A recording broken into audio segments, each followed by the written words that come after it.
ప్రజలారా ఆలోచించండి. మేము ఒక్కటికి 10 సార్లు పదే పదే పదే పదే చెప్తూ ఉన్నాం. అభూత శక్తులు లేవు, మహిమలు ఉండవు అని. మనం మనల్ని మనంగా నమ్ముకోవాలని, కాస్త అంది వచ్చిన సైన్సు ఉపయోగించుకుంటూ సౌకర్యవంతంగా జీవించాలని మేమెప్పుడూ సూచిస్తూనే ఉన్నాం. కానీ ఈరోజు చూడండి, ఒక పత్రికలో ఈ ప్రసాదం తింటే పిల్లలవుతారు అని ఒక ప్రకటన ఇవ్వగానే వేలాది మంది కార్లలో, వాహనాల్లో ప్రయాణిస్తూ వెళ్ళిపోయారు. ఈరోజు వర్కింగ్ డే అని వదిలేసి ఎండలను పట్టించుకోకుండా, ట్రాఫిక్ గురించి ఆలోచించకుండా, కనీస అవసరాల గురించి ఆలోచించకుండా పులోమని పరిగెత్తారు. మరి వాళ్ళు వచ్చిన వాళ్ళందరూ పిల్లల కోసమే వచ్చారంటే లేదు, అదేం కాదు. జనాలను చూడాలని వచ్చే జనాలు కూడా ఎక్కువ అయిపోతూ ఉన్నారు. అయ్యా మత పెద్దలారా, నిజంగానే మీ ప్రసాదాల వల్ల పిల్లలు పుడతారని అనుకుంటే మీరే ప్యాక్ చేసి ఆయా గ్రామాలకు వెళ్ళి పిల్లలు ఎవరెవరు లేరో వాళ్ళకి ఇచ్చేస్తే సరిపోతుంది కదా. ఆ పెళ్లిళ్ళు చేసేవాళ్ళు కూడా బ్రాహ్మణ పూజారులు వేద మంత్రాల సమక్షంలో మంచి ముహూర్తాలు చూసే పెళ్లి చేస్తున్నారు కదా. మరి దాంట్లో మీ పాత్ర ఏంటి? పిల్లలు కాకుండా ఉండడానికి ముహూర్తం సరైంది కాదనా? మీరు చేసిన పెళ్లిలో మంత్రాలు సరిగా చదవలేదనా? లేక దేవుడే వాళ్ళకి ఆ పిల్లలు కాలేదని రాసి పెట్టాడా? లేక మీరు పెట్టే ప్రసాదం తింటేనే పిల్లలు పుడతాడని మళ్ళీ దేవుడు రాసి పెట్టాడా? ఏమైనా బుద్ధి ఉన్న మాటలేనా ఇవన్నీ? ప్రజల్లో భక్తి ఉంది నిజమే, నమ్మకాలు ఉన్నాయి నిజమే, వాళ్ళు మిమ్మల్ని గౌరవిస్తున్నారు నిజమే, అవన్నీ బాగానే ఉన్నాయి. కానీ ప్రజల్లో ఉన్న నమ్మకాన్ని, భక్తిని మీరు వెర్రి వాళ్ళుగా మార్చేసి వాళ్ళ నమ్మకాలని బలహీనులుగా మార్చుకొని మీ ఆదాయ మార్గాల కోసమో, లేకపోతే మీ పబ్లిసిటీ కోసమో, మీ ఆలయ పేరు ప్రఖ్యాతుల కోసమో ఇలా చేయడం కరెక్టేనా? ఎంత ల్యాండ్ ఆర్డర్ దెబ్బ తిన్నది. ఎంతమంది హాస్పిటల్కి వెళ్ళే వాళ్ళ అంబులెన్స్లు ఇబ్బంది అవుతూ ఉన్నాయి. విద్యా సంస్థలకు వెళ్ళిన వాళ్ళు తిరిగి ఇంటికి వెళ్లకుండా ఎంత ఇబ్బంది పడ్డారు. దూర ప్రాంతాల్లోంచి వచ్చిన వాళ్ళు ఎంతమంది మిస్ అయిపోయారు. ఒక పోలీస్ వ్యవస్థ ఎంత చిన్న భిన్నం అయిపోయింది, ట్రాఫిక్ వ్యవస్థ ఎంత చిన్న భిన్నం అయిపోయింది. ఏమి అసలు ఇది? దేవుడు ఎక్కడ ఉన్నాడు?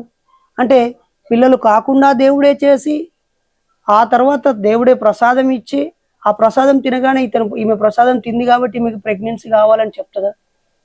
పూర్వం నుంచి ఆడామగా కలిస్తే కదా, జైగోట్ అవుతే కదా, XY క్రోమోజోమ్ కలిస్తే కదా ఆ స్పర్మ్ రిలీజ్ అయ్యి ఆ శుక్రకణం వెళ్ళి అండాశయంలో చేరితే కదా అయ్యింది. ఇక పిల్లలు ఎలా పుడతారంటే, నేటి పిల్లలు ఏం పరీక్ష చదవాలి? రీప్రొడక్షన్ ప్రాసెస్ అంటే ఏం రాయాలి? ఒక గరుడ ప్రసాదం తింటే పిల్లలు అవుతారని రాస్తే ఆన్సర్ అవుద్దా? నిజంగానే మీ ప్రసాదంలో పిల్లలు పుట్టడానికి కావాల్సినటువంటి పోషకాలు ఉన్నాయా? లేకపోతే మగవాళ్ళకి ఎనర్జీ డ్రింక్స్ ఉన్నాయా? లేదా ఆడవాళ్ళకి కడుపులో అయినటువంటి ఏమైనా బబుల్స్ ఉంటే అవి పోవడానికా? లేకపోతే గర్భాశయానికి సంబంధించిన ఏదైనా మెడిసిన్ ఇస్తున్నారా? అంటే ఓన్లీ హిందూ ధర్మానికి సంబంధించిన స్త్రీల మాత్రమే ఈ ప్రసాదం పనిచేస్తుందా? లేకపోతే ఇంతకుముందు మీరు పెట్టినప్పుడు తిని కూడా పిల్లలు కాకుండా ఉన్న వాళ్ళకి మీరు గ్యారంటీ ఇస్తారా? లేదా ఇప్పుడు వచ్చి చిలుకూరు బాలాజీ టెంపుల్లో ప్రసాదం తిన్న వాళ్ళందరూ నిజమైన భక్తులే. ఒక ఏడాది తర్వాత మళ్ళీ మీరు ప్రసాదం పెట్టండి, వీళ్ళలో ఎంతమంది తిరిగి మళ్ళీ వస్తారు? పోనీ ఇప్పుడు వచ్చిన వీళ్ళందరికీ ప్రెగ్నెన్సీ ఎంతలోపు కన్ఫర్మ్ అవుతుంది? ఒక 3 నెలల లోపు వాళ్ళకు ప్రెగ్నెన్సీ కన్ఫర్మ్ అవుద్దా? ఒక 9 నెలల తర్వాత ఇప్పుడు మీ గుడికి వచ్చిన వాళ్ళందరూ తల్లులు అవుతారా? మాతృమూర్తులు అవుతారా? అదే నిజమైతే ఈ ప్రైవేటు సంతాన సాఫల్య కేంద్రాలు ఎందుకు? ఈ సరోగసి పద్ధతులు ఎక్కడి నుంచి వచ్చాయి? ఎందుకు వచ్చాయి?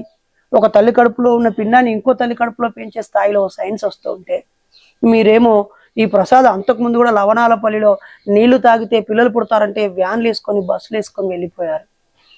దీన్ని మనం ఎటు తీసుకువెళ్దాం అనుకుంటున్నారు?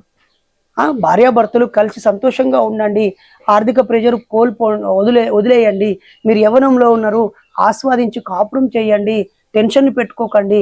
ఒకవేళ హెల్త్ ఇష్యూస్ అయితే సరి అయిన నిపుణుల దగ్గరికి వెళ్ళి వాళ్ళ నిపుణుల పర్యవేక్షణలో ట్రీట్మెంట్ తీసుకోండి, హాయిగా కాపురం చేయండి, పిల్లల్ని కనండి. ఎక్కువ మందిని కంటే జనాభా పెరిగిపోద్ది, ఒకరిద్దరితోనే ఆగండి అని చెప్పాల్సిన విషయం పక్కన పెట్టి ఇలా ప్రచారం చేయడం ఎంతవరకు సమంజసం? ఈరోజు హైదరాబాద్లో 20 కిలోమీటర్ల మేర మొత్తం దిగ్బంధం అయిపోయింది కదా. దీనికి ఎవరు బాధ్యులు? మేము బాబాసాహెబ్ అంబేద్కర్ జయంతి రోజు ఏ ట్రాఫిక్ లేకముందే ఉదయం 6 గంటలకి పెద్ద అంబేద్కర్ విగ్రహం దగ్గరికి వచ్చి బ్లాక్ సెల్యూట్ చేసి వెళ్ళిపోదామంటేనే పోలీసు వారు ఇంతమంది ఎందుకు వచ్చారు బ్రదర్? ఒకవైపు ఎలక్షన్ కోడ్ కదా, మీరు ఇలా రాకూడదన్నారు. కానీ మేము 6 గంటలకు వచ్చి 8 గంటలకే మళ్ళీ ఎవరి దారిలో వాళ్ళం వెళ్ళిపోయాము. కానీ ఈరోజు చూడండి ఎంత దుర్మార్గం. నిజంగానే ఆ ప్రసాదాన్ని ఇండియన్ మెడికల్ అసోసియేషన్ కలెక్ట్ చేసి అందులో పిల్లలు పుట్టడానికి కారణమైనటువంటి పోషకాలు కానీ, ఎనర్జీ డ్రింక్స్ కానీ, లేదా ఇంకేదైనా ఉందా నిర్ధారించండి అంటే అలా ముందుకు రారు. ఇది కేవలం ప్రసాదం, నమ్మకం అంటారు.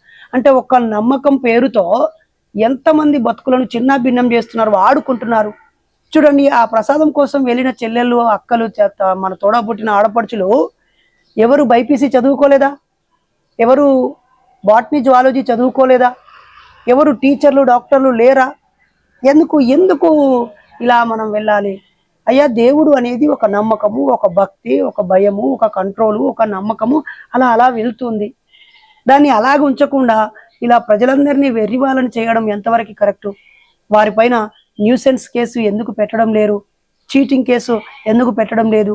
ఇంతమందిని ఒకేసారి గుంపుగా ఆహ్వానించి ఎంతోమంది, ఈ గ్యాప్లో ఎంతోమంది ప్రాణాలు కూడా కోల్పోయి ఉంటారు, ఎంతో అసౌకర్యానికి గురై ఉంటారు, ఎంతోమంది సమయం వేస్ట్ అయి ఉంటుంది, ఎంతోమంది డబ్బు వేస్ట్ అయి ఉంటుంది, అన్ని వాహనాలు రావడం వల్ల కాలుష్యం కూడా అయి ఉంటుంది. ఆలోచించండి అని మాత్రమే మేము రిక్వెస్ట్ చేస్తూ ఉన్నాం.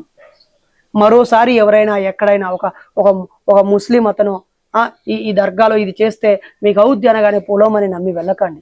లేదా ఒక పాస్టర్ అయ్యొచ్చి ఈ నీళ్లు తాగితేనే మీకు ప్రార్థన చేసిన ఈ దేవుడి రసమనో, ఇంకేదో కొబ్బరి నూనెనో, లేకపోతే దేవుడి రక్తమనో చెప్తే దయచేసి నమ్మకండి. మెదడన్నది మనకున్నది, అది సరిగా పనిచేస్తే విషదమగును విశ్వరహస్యాలు అంటాడు శ్రీశ్రీ. కాబట్టి శ్రీశ్రీ కూడా బ్రాహ్మణ కులంలో పుట్టిన, ఒక పూజారికి పుట్టినటువంటి విప్లవ రచయితల సంఘం వ్యవస్థాపకుడు, అభ్యుదయవాది. మరి ఆయన కూడా చెప్పింది ఆలోచించాలి కదా. దయచేసి ఇలా రోజు రోజుకి సైన్స్ అభివృద్ధి అందుతూ, టెక్నాలజీ అభివృద్ధి అందుతూ, సోషల్ మీడియాలో అనేక విషయం అందుబాటులో ఉన్న మళ్ళీ మీరు ఇలా చూడడం సరైనది కాదు. ఒక్కసారి నా కోసం జీవం పుట్టుక ఆవిర్భావం గురించి అన్వేషించండి. మానవ పుట్టుక పరిణామం గురించి ఒకసారి పరిశీలించండి. XY క్రోమోజోమ్లు జైగోట్గా ఎలా ఏర్పడతాయో యూట్యూబ్లో బోల్డెన్ వీడియోస్ ఉన్నాయి. తల్లి గర్భంలో మనిషి ఎలా పెరుగుతాడో కూడా పరిశీలించండి. అంతేకాని ఒక వ్యక్తి ఇచ్చే ప్రసాదం వల్ల, ఒక వ్యక్తి ఇచ్చే తీర్థం వల్ల, ఒక చోటుకు వెళ్ళి దండం పెట్టుకోవడం వల్ల, నమాజు చేయడం వల్ల, ప్రార్థన చేయటం వల్ల పిల్లలు అవుతారనేది నమ్మకమే కానీ నిజం ఎట్టి పరిస్థితిలో కాదు కాదు కాదు. సామాన్య ప్రజల్లో ఉన్న నమ్మకాన్ని ఇలా మీకు సొంతానికి వాడుకోవద్దని సందర్భంగా రిక్వెస్ట్ చేస్తూ, నేను మీ డాక్టర్ బైరి నరేష్. మన యూట్యూబ్ ఛానల్ ఎవరైనా సబ్స్క్రైబ్ చేయని వాళ్ళు ఉంటే వెంటనే సబ్స్క్రైబ్ చేయండి. 2 లక్షల మంది సబ్స్క్రైబ్ చేసిన సందర్భంగా మీ అందరికీ కృతజ్ఞతలు. ఆలోచించండి. నేను మీ డాక్టర్ బైరి నరేష్.